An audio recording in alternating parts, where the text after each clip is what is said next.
Yes, good morning ninth class. नमस्कार, सुप्रभात बेटा। हिंदी की कक्षा में स्वागत, अभिनंदन और आभार। जैसा कि आप लोग विदित हैं कि जानते हैं, ये है हमारी हिंदी व्याकरण। इस हिंदी व्याकरण के अंदर हमारे कौन कौन से टॉपिक हैं? सबसे पहला टॉपिक है शब्द एवं पद। ये हमने कर लिया, ये पूरा हो चुका। दूसरा टॉपिक है आपका अनुस्वार अनुनासिक। अनुस्वार एवं अनुनासिक, ये हमारा चैप्टर कंप्लीट हो चुका। इसका रिटन वर्क पीडीएफ भी मिल गया आपको, और एमसीक्यूज के पैटर्न पे किस तरह से क्वेश्चंस आएंगे वो भी 30 क्वेश्चंस मैंने आपको बना करके भेजे हैं। तीसरा टॉपिक है आपका, वो है उपसर्ग तथा प्रत्यय। ये उपसर्ग तथा प्रत्यय, ये टॉपिक हमारा अभी आज शुरू होगा। चौथा हेडिंग है जो आपके हिंदी व्याकरण का पार्ट है, अर्थ के आधार पर वाक्य के भेद। अर्थ के आधार पर वाक्य भेद, ये हमने कर लिया। और आठों के आठों भेद, परिभाषा और उनका कन्वर्ट एक दूसरे में कन्वर्ट करना, ये भी हमने समझ लिया। और लास्ट पांचवा टॉपिक है वो है शब्द विचार। शब्द विचार हमने पढ़े थे, शब्दों का वर्गीकरण कैसे होता है, उत्पत्ति के आधार पर, बनावट के आधार पर, प्रकार्य के आधार पर और अर्थ के आधार पर। अर्थ के आधार पर कौन कौन से शामिल है? इसमें सबसे पहले आता है विपरीतार्थी शब्द, दूसरा आता है समरूपी भिन्नार्थी शब्द, और तीसरा आता है समरूपी भिन्नार्थी के बाद तीसरा आता है समानार्थी शब्द।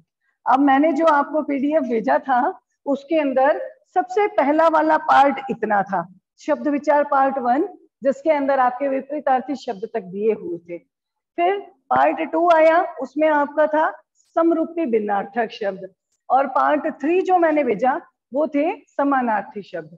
किसी तरह का कंफ्यूजन मत रखना। तो ये टॉपिक भी हमने पूरा कर लिया, यानी 5 टॉपिक है। 5 में से आज हम जिस टॉपिक का आगाज करने जा रहे हैं वो है हमारे उपसर्ग तथा प्रत्यय। समझ आ रही है 9th क्लास बात आप लोगों को कि हिंदी व्याकरण में आपके क्लास 9th में सिलेबस के अनुसार 5 महत्वपूर्ण विषय जोड़े गए हैं। शब्द एवं पद नया विषय है, इसके विषय में सारी जानकारी आपको रिटन फॉर्म में मैंने दे दी है, ब्लैकबोर्ड क्लास में सारा आपको समझा दिया। दूसरा अनुस्वार अनुनासिक, अभी कुछ दिनों पूर्व ही हमने इस टॉपिक को पूर्ण किया है। तीसरा अर्थ के आधार पर वाक्य के भेद, हमने ये कार्य भी पूरा कर लिया। सब शब्द विचार, जिसमें विपरीतार्थी, समरूपी भिन्नार्थी और समानार्थी, इन सारे शब्दों के विषय में जानकारी दी गई है। वह भी मैंने आपको पीडीएफ के थ्रू सेंड किया है, तो आप लोगों को वहां कोई कंफ्यूजन नहीं रहना चाहिए कि मैम हमारे पास हिंदी ग्रामर की बुक नहीं है तो क्या किया जाए, और मार्केट में अवेलेबल है कि नहीं है। तो मैं आपको पहले ही बता दूं बेटा कि अभी मार्केट के अंदर नया कन्वर्जन नहीं है, ठीक है ना, क्योंकि ये टॉपिक आपका नया है, ये टॉपिक आपका नया है, ये टॉपिक आपका नया है। ये 2 टॉपिक हैं जो आपके प्रीवियस सिलेबस से जुड़े हुए हैं। तो ये 3 जो नए टॉपिक हैं ये आपको नए पब्लिकेशन की बुक में ही मिलेंगे। इसीलिए मैंने आपको पूरा पीडीएफ नोट्स के साथ और साथ में इसमें से किस तरह से क्वेश्चंस बनेंगे वो सारा आपको प्रैक्टिस वर्क जो है वो अपने पीडीएफ के थ्रू सेंड किया है। आज हम जिस टॉपिक को करने जा रहे हैं वो है उपसर्ग तथा प्रत्यय। ध्यान दीजिएगा बेटा, ये है हमारी हिंदी भाषा, और इस हिंदी भाषा के समृद्ध होने का कारण क्या है? इसकी वोकेबलरी, यानी इसका शब्दकोश, है ना, शब्दकोश, जिसे आप वोकेबलरी कहते हैं। यानी जब इस शब्दकोश के अंदर हम देखते हैं कि इतने सारे शब्द हैं और एक ही शब्द से कई शब्द बनाए गए हैं, तो इन शब्दों ने एक नया रूप, नया अर्थ अपने भीतर धारण कर रखा है। मैंने यहाँ पे लिखा एक शब्द जिसको मैंने यहाँ मेंशन किया है सत्य, ठीक है ना। मैंने यहाँ इसी सत्य शब्द के आगे आ जोड़ दिया। सत्य का अर्थ होता है जो हमेशा सच हो। अगर इसके अंदर इतना सा वर्ण जोड़ दिया तो यह शब्द बन जाएगा पूरा असत्य। अब ये जो शब्द नया बना, ये एक तो नवीन शब्द हुआ, और शब्द नवीन होने के साथ साथ इसके अंदर इसका जो अर्थ था वो भी नया हुआ। इस कारण इस एक शब्द से 2 नए शब्द निर्मित हो गए, और ये शब्द भी हमारे शब्दकोश में शामिल हो गए। तो ऐसे अनेक शब्द हैं जिन शब्दों में कई वर्ण जुड़े हैं, कई वर्ण हटे हैं, और इसके आधार पर हमारे शब्दकोश को एक नया रूप मिला है। और यही कारण है कि हिंदी भाषा का जो शब्दकोश है वो बहुत विस्तृत और समृद्ध है। कैसे?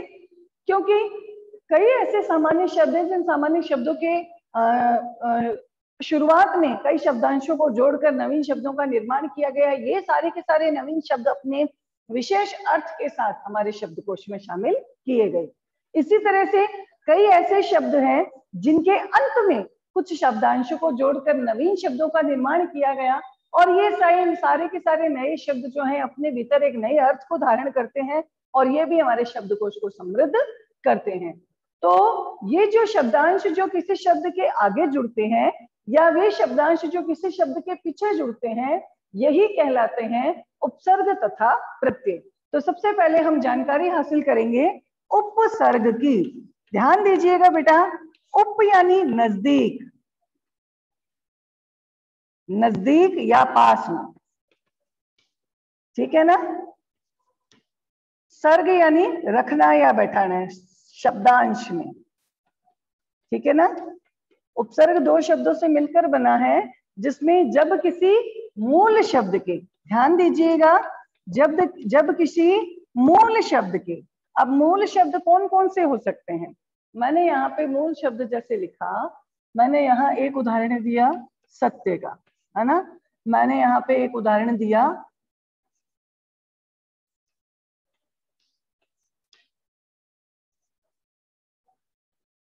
अधीन का। एक और शब्द क्या लिखा?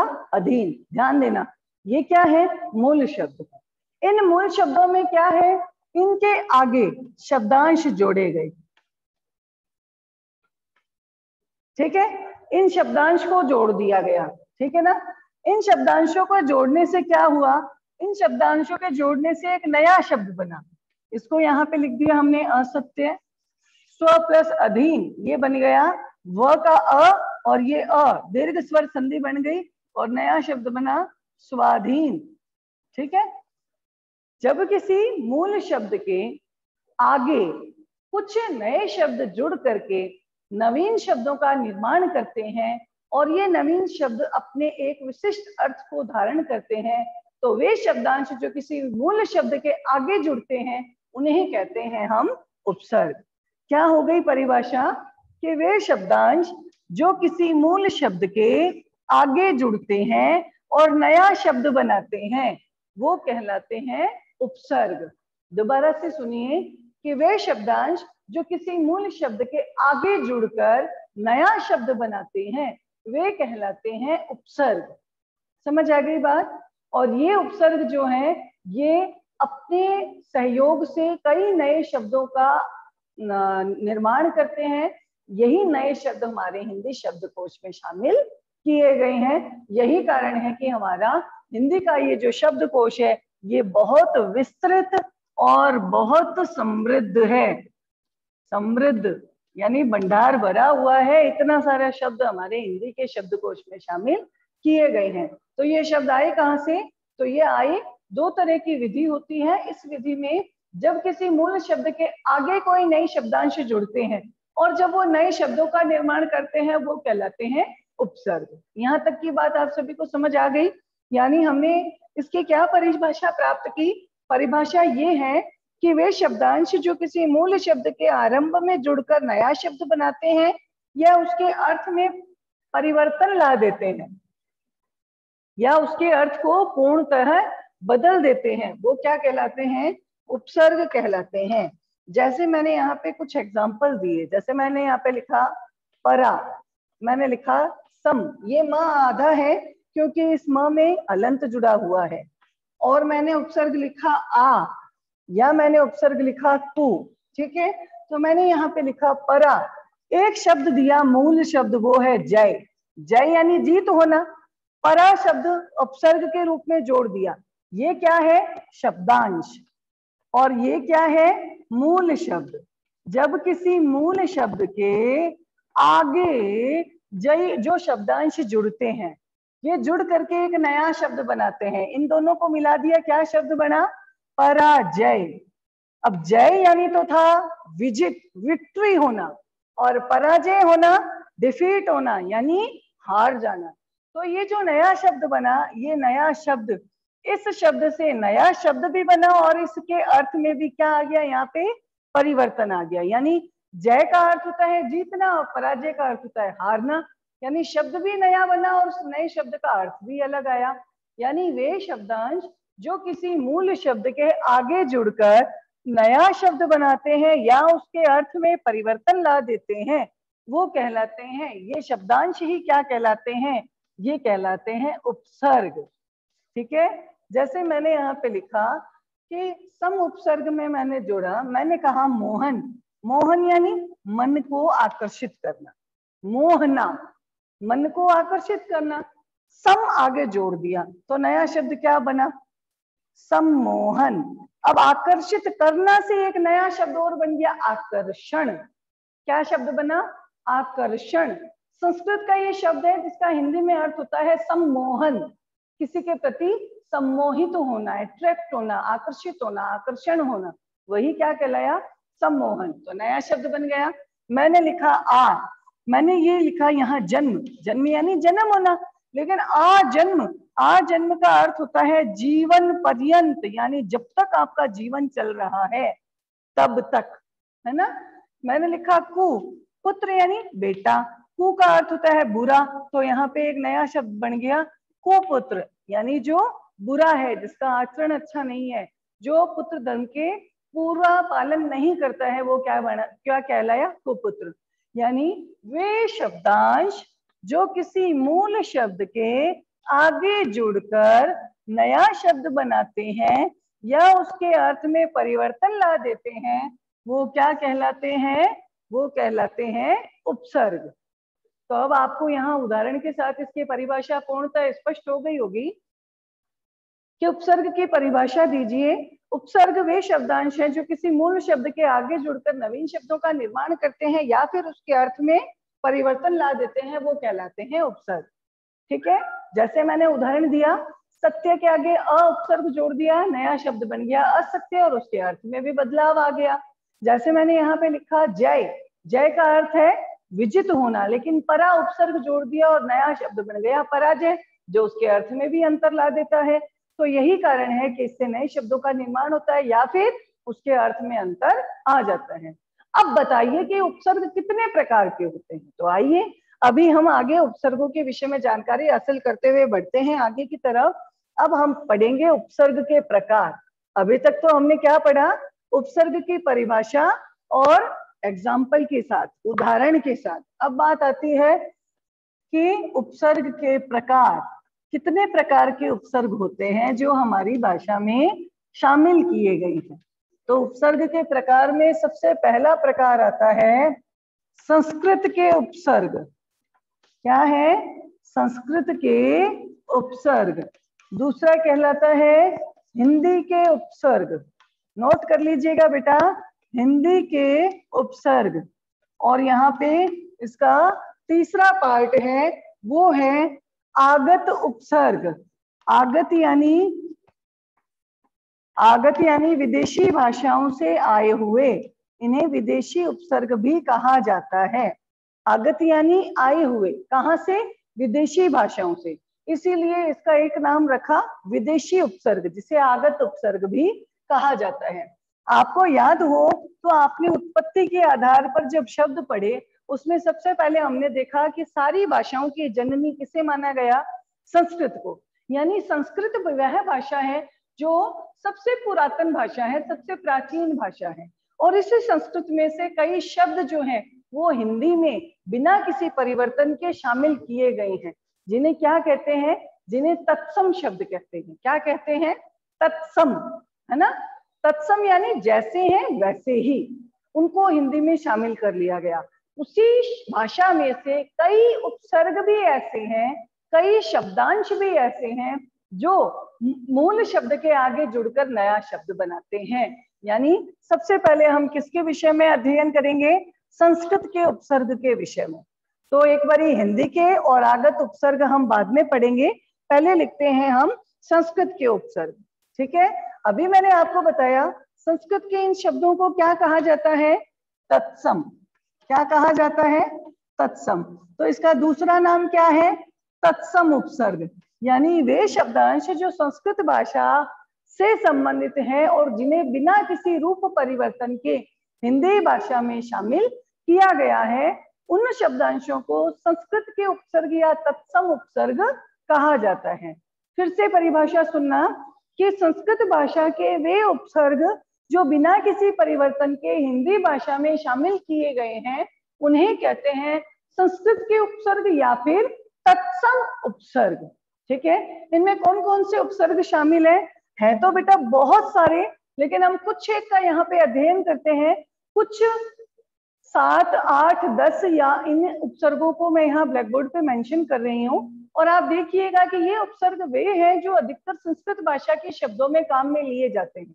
लेकिन जब हम भाषा की शुद्धता की बात करते हैं तो हिंदी भाषा में भी इन शब्दों को शामिल किया गया है जो मूल रूप से तत्सम उपसर्ग से बने हुए हैं। तो देखिए इसमें कौन कौन से शामिल हैं। मैंने यहाँ पे लिखा अति, मैंने यहाँ पे लिखा दुर, मैंने यहाँ पे लिखा निर, नीचे हलंत लगा है, इसी तरह से मैंने लिखा अति, यहाँ पे लिखा गया परी, ये संस्कृत के उपसर्ग है। इसी तरह से मैंने लिखा अनु, अनु उपसर्ग भी संस्कृत का है। इसी तरह से एक और उपसर्ग लिखा अव, ठीक है। इसके अलावा एक और उपसर्ग लिखा प्रति, ठीक है। एक और उपसर्ग है इसमें सत, एक और उपसर्ग है इसमें, जैसे मैंने लिखा यहाँ पे अभी, ठीक है, अभी। एक और उपसर्ग है इसमें, मैंने यहाँ पे लिखा है देखो अप, ठीक है। अगला उपसर्ग है यहाँ पे उत, ठीक है। अब इससे नए शब्द बनाने, पहले उपसर्ग की काउंटिंग कर लो, देखना कितने उपसर्ग पढ़े हैं। 1 2 3 4 5 6, 1 2 3 4 5 6, 6 and 6 यानी 12, यानी 12 उदाहरण तो मैं यहाँ ब्लैक बोर्ड पे आपके सामने उपस्थित कर रही हूँ, ठीक है। इसके अलावा भी कई सारे हैं जो संस्कृत के उपसर्ग हैं जो हमारी हिंदी भाषा में शामिल किए गए हैं, जिनको जब आपको पूरा का पूरा वर्क मिलेगा उसके साथ आपको वो पीडीएफ मिल जाएगी। उसके अंदर आप जब देखोगे, पढ़ोगे और समझोगे तब आपको लगेगा कि हाँ, कई ऐसे उपसर्ग हैं जो संस्कृत भाषा के हैं और जिनको हमारी हिंदी भाषा में शामिल किया गया है। तो चलिए इन शब्दांशों से मूल शब्द जोड़ते हैं और नए शब्दों का निर्माण करते हैं। जैसे मैंने सबसे पहला उपसर्ग लिखा अति, अति के साथ में मैंने आचार शब्द जोड़ा। आचार मत लिख देना, आचार यानी आचरण, और अति कर देना, अति यानी बहुत ज्यादा, है ना। अति हर चीज की बुरी होती है, कहा जाता है ना कि हर चीज की अति बुरी है। अगर आप आचरण में भी कुछ ज्यादा अति करने लग जाओगे तो अति प्लस आचार वो क्या बन जाएगा, अत्याचार। क्या बन जाएगा, ध्यान दीजिएगा, अ का अ आ गया, जो त पर से ई की मात्रा हटी, त रह गया आधा, ई बना य में, और य के साथ आ की मात्रा लगी अत्या, और चार। आपको पता है यण संधि, आपने पढ़ी होगी यण संधि, उस संधि का ये एग्जाम्पल है। लेकिन हमें यहाँ सिर्फ उपसर्ग तक का ही नॉलेज रखना है। अति में आचार शब्द जोड़ा, नया शब्द बना अत्याचार। अति में मैं अधिक शब्द जोड़ दूं, अधिक, तो क्या शब्द बन जाएगा, अत्यधिक। क्या बन जाएगा, अत्यधिक, है ना। मैं आपको बात बता रही थी अति, अति यानी हर चीज की अति बहुत बुरी होती है। कैसे, अति का भला न बरसना, अति की भली न सूख, है ना। ज्यादा अति बरसना भी बाढ़ आ जाती है, और ज्यादा अति सूखे की हो तो अकाल पड़ जाता है ना। अति का भला न बोलना, ज्यादा अति बोलना वो भी बहुत गलत है, और अति की भली न चुप, और ज्यादा चुप रहना भी गलत है। तो अति हर चीज की बुरी होती है। तो यहाँ पे अति, अति प्लस अधिक, अत्यधिक, अति प्लस आचार, अत्याचार। दुर शब्द है, दुर प्लस मैंने योग शब्द जोड़ दिया, तो क्या बन गया नया शब्द, दुर्योग, बहुत बुरा संयोग है ना। मैंने दुर में लभ शब्द जोड़ दिया, वो जो बन गया दुर्लभ। ये जो र था ये रेफ में चला गया, है ना। निर में देखो निर प्लस मैंने लिखा गुण, तो नया शब्द क्या बन जाएगा? निर्गुण, है ना। या मैंने लिखा निर प्लस धन, तो नया शब्द क्या बना? निर्धन। देख रहे होगे आप, खाली देखना और सुनना ही नहीं बल्कि आपको लिखना भी, ठीक है। अति, अति अभी मैंने अभी यहाँ पे दिखाया ही था आपको। परि, परि प्लस मैंने लिखा परि प्लस आवरण, आवरण शब्द जोड़ दिया, तो यहाँ परि प्लस आवरण, चारों तरफ का आवरण क्या कहलाता है? पर्यावरण, है ना। अनु, अनु प्लस मैंने लिखा गमन, नया शब्द क्या बना? अनुगमन, है ना। अनु प्लस सार, नया शब्द क्या बना? अनुसार, ठीक है। मैंने लिखा अव, अव प्लस मानना, एक तो मानना यानी किसी का कहना मानना, अव यानी नहीं, जब किसी का कहना नहीं मानते तो वो हिंदी में शब्द क्या कहलाता है? अवमानना, यानी बेइज्जती करना, इंसल्टिंग वे में बोलना, वही क्या कहलाता है? अवमानना।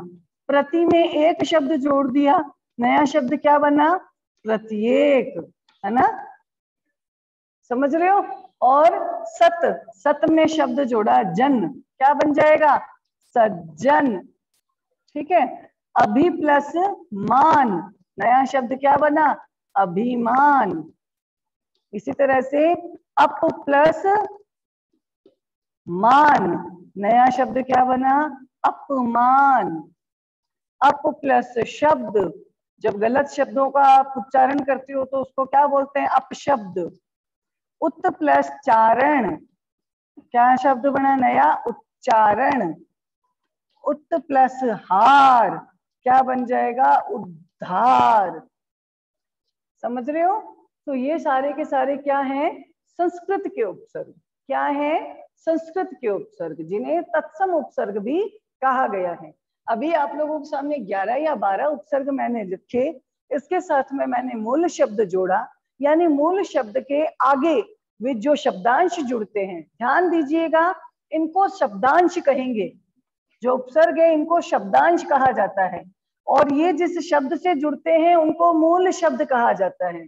यानी जब किसी मूल शब्द के आगे जो शब्दांश जुड़ते हैं और इन शब्दांशों के जुड़ने से नया शब्द बनता है या उसके अर्थ में परिवर्तन आ जाता है, वो कहलाते हैं उपसर्ग। और जो संस्कृत भाषा से संबंधित है उनको कहते हैं संस्कृत के उपसर्ग या फिर तत्सम उपसर्ग। यहाँ तक की बात आप सभी को क्लियर हो गई। यानी हमारी हिंदी भाषा के शब्दकोश को समृद्ध होने के कई कारण है, जिसमें से एक महत्वपूर्ण कारण है कि शब्दांशों को आगे या पीछे जोड़ना। वे शब्दांश जो किसी मूल शब्द के आगे जुड़ते हैं और नया शब्द निर्माण करते हैं या उसके अर्थ में परिवर्तन ला देते हैं, वो कहलाते हैं उपसर्ग। उपसर्ग को हमने मूलतः 3 हिस्सों में बांटा। 3 प्रकार के उपसर्ग होते हैं: संस्कृत के उपसर्ग, हिंदी के उपसर्ग और आगत या विदेशी उपसर्ग। संस्कृत के उपसर्ग यानी वे उपसर्ग जो संस्कृत भाषा से संबंधित है और जिन्हें ज्यों का त्यों यानी बिना किसी परिवर्तन के हिंदी भाषा में शामिल किया गया है, इन्हें तत्सम उपसर्ग भी कहा जाता है। और इनके उदाहरण यहाँ आप लोगों के समक्ष उपस्थित किए गए हैं। अब नेक्स्ट पॉइंट हमारा आता है हिंदी के उपसर्ग या फिर आगत उपसर्ग। तो अभी तक का ये जो आपको काम करवाया गया है, अच्छे से समझाया गया है, उम्मीद करती हूँ आप लोगों को समझ आया होगा। अभी के लिए इतना पर्याप्त है बेटा। अपनी नेक्स्ट कक्षा जो होगी उसमें हम हिंदी के उपसर्ग और आगत उपसर्ग समझेंगे और यहाँ उपसर्ग वाला टॉपिक हमारा कंप्लीट हो जाएगा। तो अभी की कक्षा में ये जो पढ़ाया गया ज्ञान है या पढ़ाया गया जितना भी कंटेंट है, इसको आप अच्छे से समझना। और पुरानी किताबों में ये कंटेंट आपको मिल जाएगा। अगर आपके पास व्याकरण सुधा नाम की जो पुरानी बुक है उसमें देखिएगा कि उपसर्ग और प्रत्यय टॉपिक है, तो अगर उसमें है तो वो आपके लिए बहुत लाभप्रद रहेगा। धन्यवाद बेटा जी।